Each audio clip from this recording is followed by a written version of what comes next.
خدا کے لیے ٹائم نہیں، اللہ کے لیے ٹائم نہیں. ہم نہ مٹیں گے، ہم تباہ نہیں ہوں گے، برباد نہیں ہوں گے. ایک بزرگ، اب دھیان سے سننا، ایک بزرگ حج کے لیے گئے تو ان کی تمنا یہ تھی کہ میں مسجد میں قیام کروں گا اور رات کو قیام مسجد میں کروں گا اور دن کو جو ہے سفر کروں گا.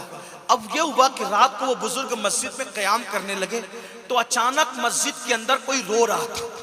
کسی کے رونے، وہ بزرگ بیان کرتے ہیں، کسی کے رونے کی آواز جیسے بچہ زور زور سے روتا ہے، کوئی رونے والا انسان روتا ہے، ایسی آواز آ رہی تھی. اور ایک آواز اس میں اور بلند ہو رہی تھی، اے اللہ جس نے مجھے ویران کر دیا تو ان کو ویران کر دے. اللہ جس نے مجھے ویران کر دیا تو ان کو تباہ و برباد کر دے. وہ بزرگ محسوس کر رہے تھے کہ ہو کیا رہا ہے. مسجد کے اندر گرد و غبار پڑی ہوئی تھی، گھان کچرا پڑا ہوا تھا، کوئی انتظام صاف صفائی کا نہیں تھا. یعنی پتہ چلتا تھا کہ کوئی اس میں آتا نہیں ہے. جب پتہ چلا نا کہ ایک بزرگ حج کو جا رہے اللہ کے ولی اور وہ ہماری مسجد میں رکے ہیں، تو پھر لوگ آئے اور آنے کے بعد اپنے مسائل بتانے لگے. بابا ہمارے پاس روزی نہیں ہے، پریشان ہے، یہ ہے وہ ہے، آپ کوئی تعویذ دے دیں. اس وقت پوری امت کی توجہ تعویذ کی طرف، وظیفوں کی طرف، بزرگوں کی دعاؤں کی طرف. نہ میں تعویذ کا مخالف، نہ وظیفوں کا مخالف، نہ بزرگوں کی دعاؤں کا مخالف. لیکن ایک بات کہتا ہوں، ایمان لگتی بات کہوں گا، آپ کو اچھی لگے تو ٹھیک، بری لگے تو مجھے معاف کرنا.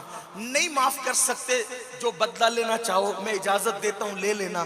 یہ بات یاد رکھنا، جس گھر کی برکت اللہ اٹھا لے، جس گھر کی برکت اللہ اٹھا لے، دنیا میں کوئی تعویذ ایسا لکھا نہیں گیا آج تک کہ اللہ کی اٹھائی ہوئی برکت کو تعویذ واپس لا سکے.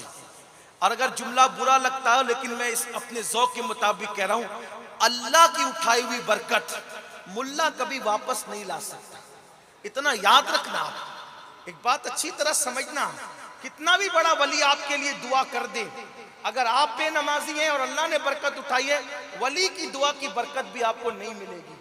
کیونکہ میرے آقا نے خود فرمایا، جو نماز چھوڑ دیتا ہے نیکوں کی دعا سے اللہ اس کا حصہ ختم کر دیتا ہے. ورنہ میں آپ کو کہوں ان علماء کی، اللہ والوں کی موجودگی میں، کہ اگر مسلمان نماز پڑھ لے تو ہمیں کسی کی دعا کی ضرورت ہی نہیں ہے. اللہ کے رسول ہمارے لیے اتنی دعا کر چکے کہ اس دعا کی برکتیں ہمیں ملنا شروع ہو جائے، ہمارا کام ہی بن گیا. لیکن وہ دعا کی برکتیں کیوں رکی ہوئی ہیں؟ دعا کی وہ برکتیں رکی ہوئی کیوں ہیں؟ کیونکہ آقا فرماتے ہیں جو نماز چھوڑ دیتا ہے نیکوں کی دعا کی برکتیں اس کو نصیب نہیں ہوتی. اٹھا کر کے آپ کتابیں حدیث کی پڑھ لیں. میں اس کا انکار نہیں کرتا کہ رسول اللہ کی دعاؤں کی برکتیں امت کو نہیں مل سکتی، لیکن جس نے دعائیں کی اس نے خود فرمایا نماز چھوڑ دو گے تو اللہ والوں کی دعاؤں کی برکتوں سے محروم کر دیے جاؤ گے. لوگ آئے وہاں، آنے کے بعد کہا حضرت پریشان ہے، یہ وہ ہے، لیکن وہ حضرت سچے حضرت تھے، وہ صحیح آدمی تھے.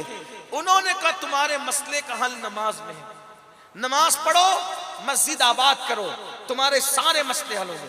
سب کے مسئلے الگ الگ تھے، کسی کی بیٹی کا رشتہ، کسی کا یہ، آپ کے بھی ہوں گے، میری مائیں اور بہنیں موجود ہیں، ان کے بھی مسائل ہیں. میاں بیوی میں نہیں جمتی، یہ نہیں، وہ نہیں، بہت سے، سب کے گھر گھر کی کہانی ہے. یہ سب کے مسئلے کا حل ہے نماز، سب مسئلے کا حل. آپ کہیں گے یہ پاگل تو نہیں ہوا یہ مولوی کہ یہ کہتا ہے سب مسئلے کا حل نماز ہے؟ میں ایک آسان بات حدیث کی روشنی میں تمہیں بتاؤں، بلکہ قرآن کی روشنی میں. آیت نہیں پڑھوں گا کیونکہ آیت سجدہ ہے، مکمل ترجمہ بھی نہیں کروں گا، احتیاطاً اس کی ترجمانی کرتا ہوں. اللہ قرآن میں کہتا ہے سجدہ کرو اور اللہ کا قرب پالو، اللہ کے قریبی ہو جاؤ. اللہ کیا فرما رہا ہے؟ سجدہ کرو اور اللہ کے قریبی بن جاؤ.